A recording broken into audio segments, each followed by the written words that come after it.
தாமரை இல்லம். சுந்தரம் தாத்தா மௌனமே ஆதாரம். காட்சி 1. மௌனத்தின் ஆரம்பம். அதிகாலை 4:30 மணிக்கு சுந்தரம் தாத்தா கண் விழித்தார். பறவைகளின் கலகலப்பிற்கு முன்பே அவருடைய நாள் தொடங்கிவிட்டது. முதுமை அவருடைய கால்களின் வேகத்தை குறைத்திருந்தாலும் அவருடைய மனம் இன்றும் தன் மனைவி மீனாட்சியுடன் அமைத்திருந்த வழக்கமான தினசரி அட்டவணையில் உறுதியாக இருந்தது. அறையின் ஜன்னல் வழியாக ஒரு மெல்லிய வெளிச்சம் உள்ளே வந்தது. சுந்தரம் தாத்தா தன்னுடைய நாற்காலியில் அமர்ந்து வெளியே பார்த்தார். ஒரு நிமிடம் சமையலறையில் ஒரு காபியின் மனம் வந்தால் எவ்வளவு நன்றாக இருக்கும் என்று அவர் யோசித்தார். ஆனால் அவருக்காக காபி போட அங்கே யாரும் இல்லை. 5 மணியளவில் அவர் அறையிலிருந்து வெளியே வந்தார்.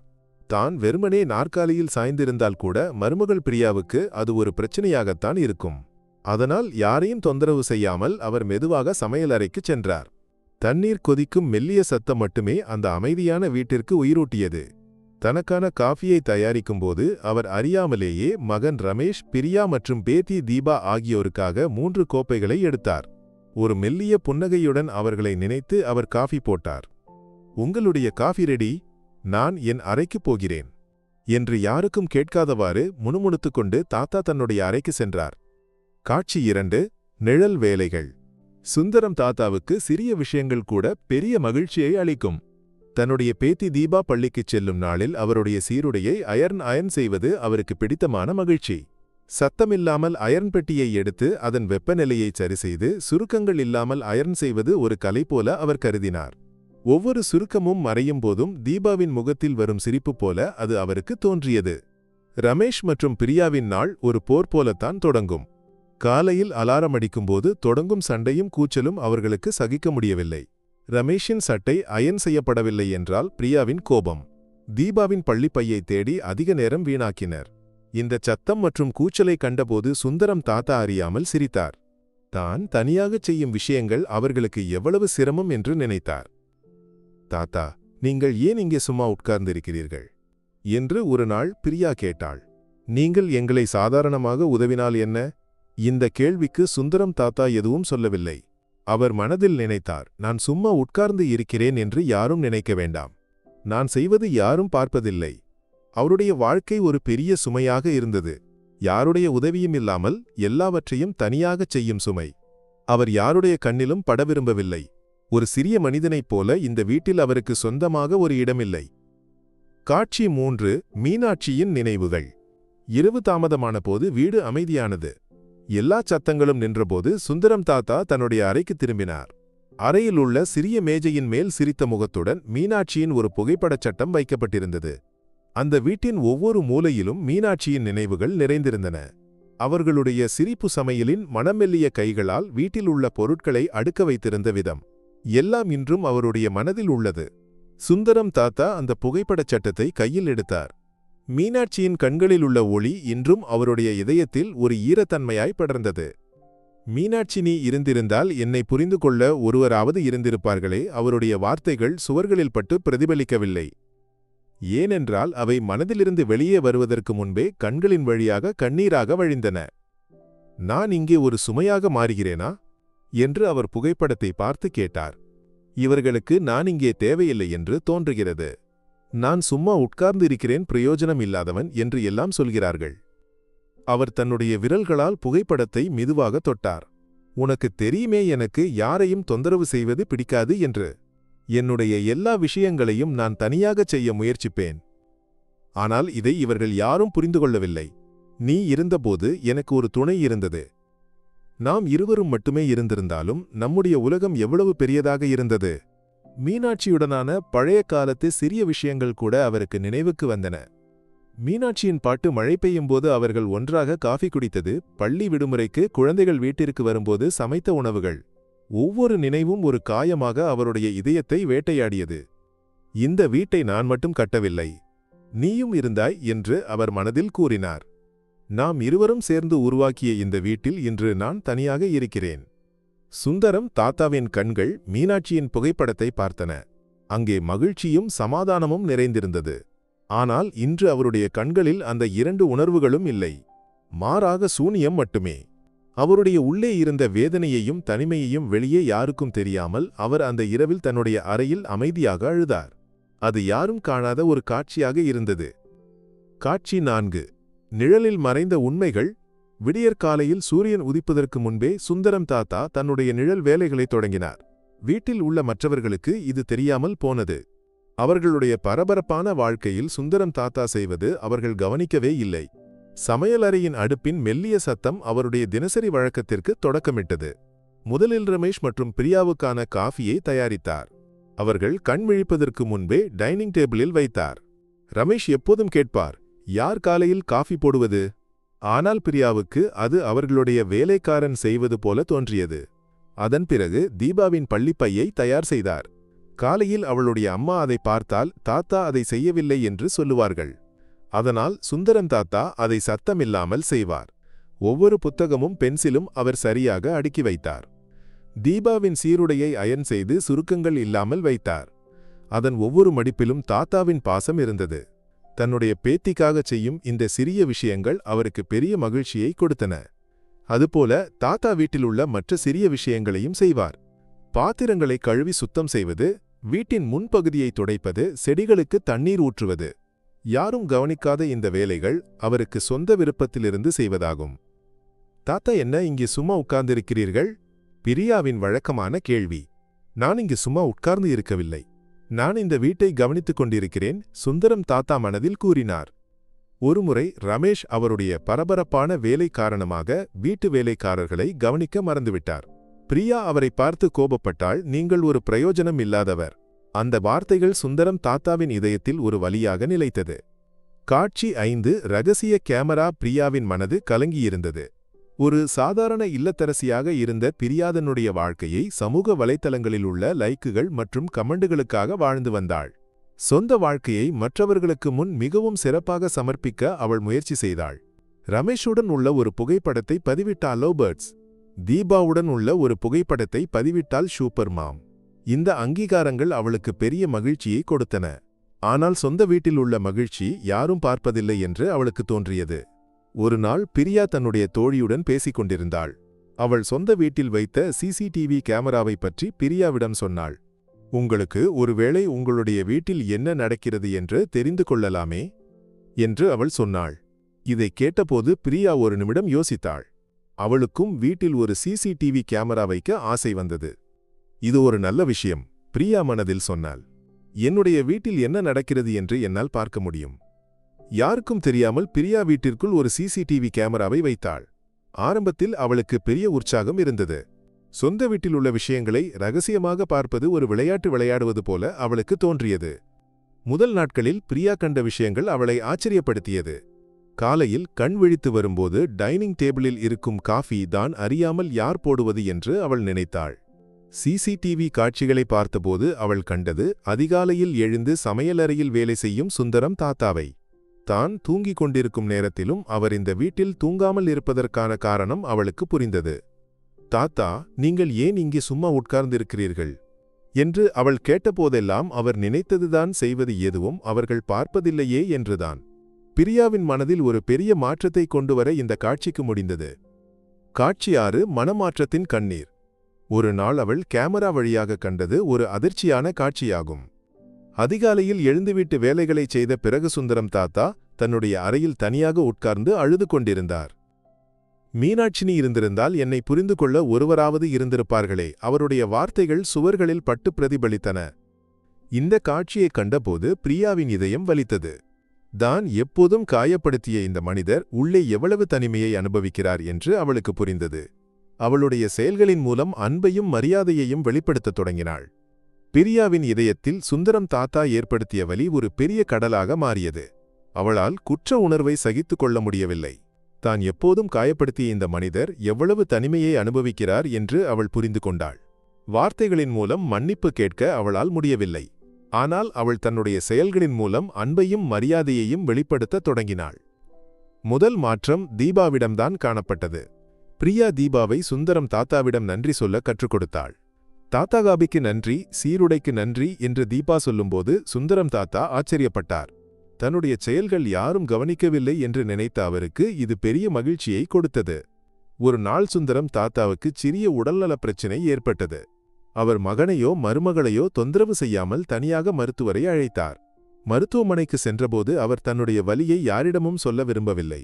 அப்போதுதான் பிரியா அங்கே வந்தாள். தன்னை தொந்தரவு செய்யாமல் இருக்க சொந்த வலியை கூட தனியாக சகிக்கும் தாத்தாவின் கைகளை பிடித்து அவள் கதறி அழுதாள். இனியெல்லாம் மாறும் தாத்தா என்று அவள் சொன்னாள். சுந்தரம் தாத்தாவின் கண்கள் ஆச்சரியத்தால் நிறைந்தன. இந்த வார்த்தைகளுக்காக அவர் ஒருபாடு காலம் காத்திருந்தார். நீ ஏன் அழுகிறாய் கண்ணு என்று அவர் கேட்டார். எனக்கு இப்போது எல்லாம் புரிந்துவிட்டது தாத்தா என்று அவள் சொன்னாள். பிரியா அவருடைய தாயின் டைரி குறிப்பில் ஒரு பக்கத்தை சுந்தரம் தாத்தாவின் புகைப்படச் சட்டத்தின் கீழே வைத்தாள். அதில், நான் இல்லாத போது அவரை தனியாக விட்டுவிடாதீர்கள். அவர் சொல்ல மாட்டார், ஆனால் எல்லாவற்றையும் அனுபவிப்பார் என்று எழுதப்பட்டிருந்தது. அந்த குறிப்பை கண்டபோது சுந்தரம் தாத்தாவின் கண்கள் கலங்கின. காட்சி 7. தாமரை இல்லம் அறக்கட்டளை. பிரியா பின்னர் பள்ளியில் குடும்பத்தின் மிகவும் மதிப்புமிக்க உறுப்பினர் என்ற விருதுக்கு சுந்தரம் தாத்தாவின் பெயரை பரிந்துரைத்தாள். ஒரு சிறிய குடும்பச் சந்திப்பில்தான் லைக்குகள் மற்றும் கமெண்டுகளை பார்த்து அங்கீகாரம் தேடும்போது எந்த அங்கீகாரமும் தேவையில்லாமல் உறவுகளுக்காக வாழும் ஒருவர்தான் தாத்தா என்று பிரியா எல்லோரிடமும் சொன்னாள். பிரியாவின் உள்ளே ஒரு பெரிய மாற்றம் நிகழ்ந்தது. சமூக வலைத்தளங்களில் உள்ள அங்கீகாரங்களை விட விலைமதிப்பற்றது தன்னுடைய வீட்டில் உள்ள அமைதியான அன்பும் அக்கறையும் என்று அவள் புரிந்து கொண்டாள். சுந்தரம் தாத்தா வாழ்க்கை மூலம் கற்றுக் கொடுத்த அந்த பாடத்திற்கு ஒரு காட்சி வடிவம் கொடுக்க அவள் ஆசைப்பட்டாள். ஒரு நாள் அவள் ஒரு பலகை தயாரிப்பாளரை அழைத்து ஒரு பலகையை தயாரிக்கச் சொன்னாள். தாமரை இல்லம் அறக்கட்டளை சுந்தரம் தாத்தா என்று அதில் அழகாக குத்தப்பட்டிருந்தது. அடுத்த நாள் ரமேஷ் தீபா மற்றும் சுந்தரம் தாத்தாவுடன் அவள் வெளியே இருந்து வீட்டிற்கு திரும்பியபோது வீட்டின் முன்பகுதியில் மின்னிய அந்த பலகை எல்லோருடைய கவனத்தையும் ஈர்த்தது. தீபா ஓடிச் சென்று பலகையை தொட்டு பார்த்தாள். அம்மா, இதை யார் வைத்தது என்று அவள் ஆச்சரியத்துடன் கேட்டாள். ரமேஷ் வியப்புடன் பிரியாவை பார்த்தான். அவனுடைய கண்களில் கேள்விகள் இருந்தன. சுந்தரம் தாத்தா அந்த பலகையை பார்த்து ஒரு நிமிடம் நின்றுவிட்டார். அவருடைய கண்கள் கலங்கின. விருதுகளுக்காகவோ பாராட்டுகளுக்காகவோ ஆசைப்படாத ஒருவர்தான் அவர். ஆனால் இந்த பலகை அவருடைய இதயத்தை தொட்டது.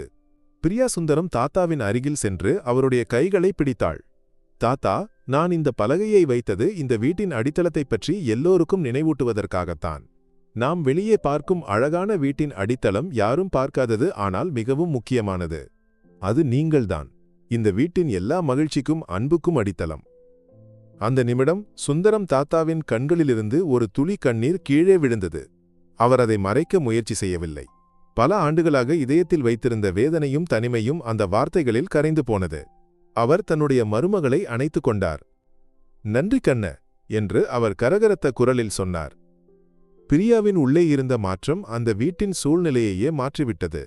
அங்கே இருந்த தனிமை இல்லாமல் போனது. பதிலாக மரியாதையும் அன்பும் நிறைந்த ஒரு புதிய வீடாக அது மாறியது. தாமரை இல்லம் அறக்கட்டளை உண்மையிலேயே சுந்தரம் தாத்தாவின் அன்பிலிருந்தும் அக்கறையிலிருந்தும் உருவான ஒரு புதிய தொடக்கமாக இருந்தது.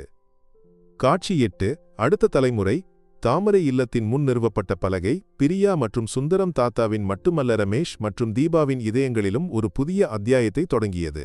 அன்று வரை சுந்தரம் தாத்தாவின் அமைதியான அன்பையும் வலியையும் பார்க்காமல் போன ரமேஷ் தன்னுடைய மகனாக செய்ய முடியாத விஷயங்களை பிரியா செய்தபோது அவனுக்கு ஒரு குற்ற உணர்ச்சி ஏற்பட்டது. நீ ஏன் என்னிடம் இதைச் சொல்லவில்லை என்று அவன் பிரியாவிடம் கேட்டான். பிரியா அவனை பார்த்துச் சிரித்தாள். சொல்லத் தேவையில்லை ரமேஷ். சில விஷயங்களை நாம் தானே பார்த்து தெரிந்து கொள்ள வேண்டும். அந்த இரவில் வீடு முற்றிலும் அமைதியாக இருந்தது. சுந்தரம் தாத்தா தன்னுடைய அறையில் நாற்காலியில் அமர்ந்து மீனாட்சியின் படத்தை பார்த்தார். மீனாட்சி, நம்முடைய மருமகள் என்னை புரிந்து கொண்டாள். நம்முடைய இந்த வீடு இனி என்னுடைய தனிமையின் வீடல்ல என்று அவர் சொன்னார். அந்த இரவு பல ஆண்டுகளாக தான் அனுபவித்த வேதனையெல்லாம் மறந்து அவர் நிம்மதியாக உறங்கினார். காட்சி 9. வாழ்வின் பாடம். ஆண்டுகள் கடந்து போயின. சுந்தரம் தாத்தா வாழ்க்கையை திரும்பப் பெற்றார். பிரியா மற்றும் ரமேஷின் அன்பும் மரியாதையும் அவருடைய வாழ்க்கையை மிகவும் மகிழ்ச்சியாக ஆக்கியது. தீபா வளர்ந்து ஒரு பெரிய பெண்ணானாள். ஒவ்வொரு நாளும் பள்ளிக்கு செல்லும் முன் அவள் தாத்தாவின் கைகளில் முத்தம் கொடுப்பாள். ஒரு நாள் சுந்தரம் தாத்தா காலமானார். அந்த வீட்டில் துக்கம் நிறைந்தது. ஆனால் அது பழைய துக்கம் போல இல்லை. அன்பையும் மரியாதையையும் பகிர்ந்த ஒரு பெரிய வாழ்க்கையின் பூர்த்தியாக இருந்தது அந்த மரணம். சுந்தரம் தாத்தாவின் அறையில் மீனாட்சியின் படத்திற்கு கீழே வைத்திருந்த டைரி குறிப்பு அந்த வீட்டில் அவருடைய நினைவாக இருந்தது. பிரியா ரமேஷின் கைகளை பிடித்துச் சொன்னாள், ரமேஷ் தாத்தா நமக்கு கற்றுக் கொடுத்தது அன்பு என்பது தேவைக்காக கொடுக்கப்பட வேண்டிய ஒரு விஷயம் அல்ல, அது எல்லா நேரத்திலும் நம்முடைய இதயங்களிலிருந்து பாய வேண்டிய ஒன்று. அவர்களுடைய வீட்டில் இப்போது ஒரு புதிய தலைமுறை உள்ளது. தீபாவின் பிள்ளைகள் தாமரை இல்லத்தின் புதிய உறுப்பினர்கள். அவர்களுக்கு சுந்தரம் தாத்தாவை பற்றி கேள்விப்பட்ட அறிவு மட்டுமே இருந்தது. ஆனால் அவர்கள் நேசிக்கவும் மதிக்கவும் கற்றுக்கொண்டனர். ஏனென்றால் அவர்களுக்கு சுந்தரம் தாத்தா போல ஒரு பெரிய அடித்தளம் இருந்தது. இறுதியாக அந்த வீட்டிற்கு ஒரு புதிய பெயர் வழங்கப்பட்டது, தாமரை இல்லம் சுந்தரம் தாத்தா. அந்த வீட்டின் முன் நிறுவப்பட்ட பலகை எல்லோருக்கும் ஒரு பெரிய செய்தியை கொடுத்தது. அது அன்பை பற்றியது, அங்கீகாரத்தை பற்றியது, மிக முக்கியமாக குடும்பத்தை பற்றியது. அது சுந்தரம் தாத்தாவை பற்றியது. காட்சி 10. வெளிச்சம் தலைமுறைகளை கடக்கிறது. ஆண்டுகள் வேகமாக கடந்து போயின. சுந்தரம் தாத்தாவின் நினைவுகளும் மீனாட்சியின் நினைவுகளும் தாமரை இல்லத்தின் ஒவ்வொரு மூலையிலும் நிறைந்திருந்தன. தீபா வளர்ந்து பெரியவளானால் திருமணமானது. அவளுக்கு 2 குழந்தைகள். சுந்தரம் தாத்தாவை அவர்கள் பார்த்ததில்லை. ஆனால் தாத்தாவை பற்றிய கதைகளை கேட்டுதான் அவர்கள் வளர்ந்தனர். ஒரு நாள் பிரியா பழைய பெட்டியிலிருந்து மீனாட்சியின் டைரி குறிப்பை கண்டுபிடித்தாள். அதில் சுந்தரம் தாத்தாவின் மீதான அன்பையும் கவலைகளையும் மீனாட்சி எழுதியிருந்தாள். சுந்தரம் என் வாழ்க்கையின் வெளிச்சம். நான் இல்லாதபோது என் சுந்தரத்தை தனியாக விட்டுவிடாதீர்கள். அவர் சொல்ல மாட்டாரானால் எல்லாம் உள்ளே வைப்பார் என்று அதில் எழுதியிருந்தது. ஆச்சரியத்துடனும் மகிழ்ச்சியுடனும் பிரியா அந்த குறிப்பை தன்னுடைய மருமகளிடம் காட்டினாள். நாம் நம்முடைய அன்பை வெளியே காட்ட விரும்பும்போது சுந்தரம் தாத்தா போன்றவர்கள் அதை இதயத்தில் வைத்திருப்பார்கள். நம்முடைய அன்பு மற்றவர்களின் கவனத்தை பெற ஒரு கருவி அல்ல, அது நம்முடைய இதயங்களிலிருந்து பாய வேண்டிய ஒன்று என்று பிரியா சொன்னாள். சுந்தரம் தாத்தா தன்னுடைய வாழ்க்கையை அன்பும் மரியாதையும் உள்ள ஒரு வீட்டை கட்ட அர்ப்பணித்தார். அவர் வார்த்தைகளின் மூலம் அல்ல, செயல்களின் மூலம் அதை நிரூபித்தார். பிரியா, ரமேஷ் மற்றும் தீபா அதை உணர்ந்தனர். அது அவர்களுடைய தலைமுறைக்கும் கைமாறியது. இன்று தாமரை இல்லம் வெறும் வீடு அல்ல, அது அன்பின் ஒரு நினைவுச் சின்னம். ஒரு புதிய அதிகாலையில் தீபாவின் மகன் சுந்தரம் தாத்தாவின் பெயர் பொறித்த பலகை அருகில் சென்று தொட்டான். அம்மா தாத்தா எங்கே என்று அவன் கேட்டான். தீபா புன்னகைத்துச் சொன்னாள், அவர் எப்போதும் நம்முடைய இதயங்களில் இருக்கிறார். இந்த வீட்டின் அடித்தளமாக. தாமரை இல்லத்தின் முன் நிறுவப்பட்ட பலகை பல ஆண்டுகள் கடந்தும் அதே ஒளியுடன் நின்றது. அது ஒரு நினைவு குறிப்பு அல்ல, அது ஒரு வாழ்க்கை பாடம். தீபாவின் பிள்ளைகளான ஆதி மற்றும் அண்ணா தாத்தாவை பார்த்ததில்லை என்றாலும் அவரை பற்றி கேட்ட கதைகளின் மூலம் அவர்கள் அறியாமலேயே சுந்தரம் தாத்தாவின் அன்பின் நிழலில் வளர்ந்தார்கள். காட்சி 11. தலைமுறை கற்றல். ஒரு நாள் பள்ளியில் குடும்பத்தின் மிகவும் மதிப்புமிக்க உறுப்பினர் என்ற தலைப்பில் ஒரு பேச்சு தயாரிக்கச் சொல்லி ஆதியிடம் கேட்கப்பட்டது. அவன் குழப்பத்தில் இருந்தான். ஏனென்றால் தான் பார்க்காத ஒருவரை பற்றி எப்படி பேசுவது என்று அவனுக்கு சந்தேகம். ஆதி தன்னுடைய அம்மா தீபாவிடம் கேட்டான். தீபா புன்னகையுடன் சுந்தரம் தாத்தாவின் கதையைச் சொன்னாள். யாரும் பார்க்காமல் அமைதியாக வீட்டில் உள்ள விஷயங்களைச் செய்யும் அவருடைய அக்கறையைப் பற்றியும் மீனாட்சியின் டைரி குறிப்பை பற்றியும் பிரியாவின் மனமாற்றத்தைப் பற்றியும் அவள் விளக்கினாள். கடைசியாக அவள் ஆதியிடம் சுந்தரம் தாத்தா தன்னுடைய வாழ்க்கை மூலம் அவர்களுக்கு காட்டிய அன்பின் பாதையைப் பற்றிச் சொன்னாள். அடுத்த நாள் ஆதி பள்ளியில் பேச்சைச் சமர்ப்பித்தான். அமைதியாக நேசிக்கும் ஒரு தாத்தா என்பதுதான் அவனுடைய பேச்சின் தலைப்பு. அவன் தாத்தாவை நேரில் பார்க்கவில்லை என்றாலும் அவனுடைய வார்த்தைகளை கேட்டபோது எல்லோருக்கும் அந்த மனிதரின் மகத்துவம் புரிந்தது. அவன் சொன்னான், நான் பார்க்காத என்னுடைய தாத்தாதான் என்னுடைய இதயத்தில் மிகப்பெரிய தாக்கத்தை ஏற்படுத்தியவர். ஏனென்றால் அவர் அன்பை ஒரு செயலாக கற்றுக் கொடுத்தார், ஒரு வார்த்தையாக அல்ல. நீங்கள் நேசிப்பவர்களை அங்கீகரிக்க வேண்டும், அவர்கள் அமைதியாக இருந்தாலும் கூட.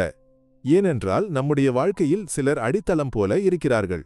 அவர்களை பார்க்க முடியாது என்றாலும் அவர்களுடைய இருப்பு நமக்கு சுற்றியுள்ள உலகத்தை தாங்கி நிற்கிறது. ஆதியின் பேச்சை கேட்டு நிறைந்த மனதுடன் தீபா, பிரியா மற்றும் ரமேஷ் அவனை அணைத்துக் கொண்டார்கள். சுந்தரம் தாத்தா அவர்களுக்கு கற்றுக் கொடுத்த அன்பு தலைமுறைகளுக்கு கைமாறிக் கொண்டிருந்தது. தாமரை இல்லம் இன்றும் ஒரு சாதாரண வீடு அல்ல, அது ஒரு பாடசாலை. அன்பு, தியாகம், மரியாதை ஆகியவற்றின் பாடங்களை கற்பிக்கும் ஒரு பாடசாலை.